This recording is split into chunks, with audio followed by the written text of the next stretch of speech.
പ്രിയ പ്രേക്ഷകർക്ക് സീരിയൽ ന്യൂസിലേക്ക് സ്വാഗതം.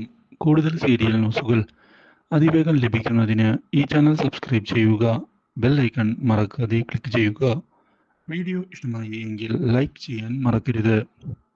നിങ്ങൾ വിചാരിച്ചതുപോലെ മുന്നിലേക്ക് കൊണ്ടുപോകുമ്പോഴാണ് സുപ്രധാനമായ വഴിത്തിരിവ് ഉണ്ടാകുന്നത്. ഇനി എന്തു ചെയ്യും എന്ന ചോദ്യത്തിന് മുന്നിൽ കാര്യങ്ങൾ കൈവിട്ടു പോവുകയാണ്.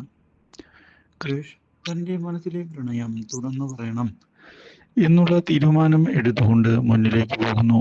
അതിനിടയിലാണ് പുതിയ വഴിത്തിരിവുണ്ടാക്കിക്കൊണ്ട് മാനസ മുന്നിലേക്ക് കയറി വരുന്നത്. ഇതേ തുടർന്ന് മാനസ ഒടുവിൽ സത്യങ്ങൾ തിരിച്ചറിയാനിടയായിരിക്കുകയാണ്. തന്നെ ചതിക്കുകയായിരുന്നു കൺമണി എന്നുള്ള സത്യം മനസ്സിലാക്കിയതിനെ തുടർന്ന് ആകെ ഞെട്ടിപ്പോവുകയാണ് മാനസ. ഇതേ തുടർന്ന് കൺമണിയെ ചെന്ന് കാണുന്ന മാനസ ഞാൻ അറിഞ്ഞതിൽ വല്ല സത്യമുണ്ടോ എന്ന് ചോദിച്ചിരിക്കുകയാണ്.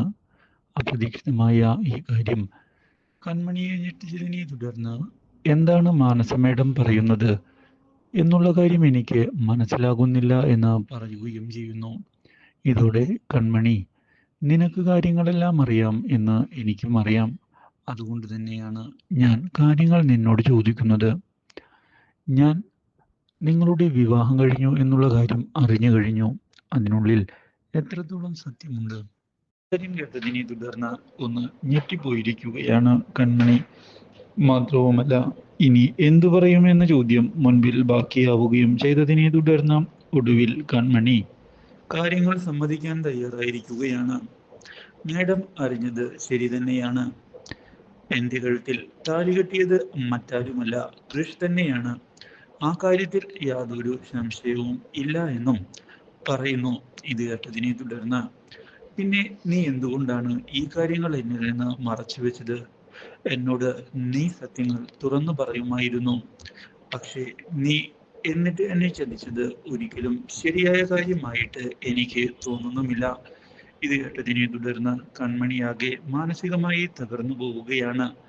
എൻ്റെ ഭാഗത്ത് നിന്ന് തെറ്റ് സംഭവിച്ചു എന്നുള്ള കാര്യം സത്യം തന്നെയാണ് എന്ന് പറയുന്ന കൺമണി ഇതേ തുടർന്ന് ക്ഷമ ചോദിക്കുകയാണ് മാനസയോട്. പക്ഷേ മാനസയാകട്ടെ അതൊന്നും കേൾക്കാൻ തയ്യാറാകാതെ അവിടെ നിന്ന് പോവുകയും ചെയ്യുന്നു. Do like, share and subscribe.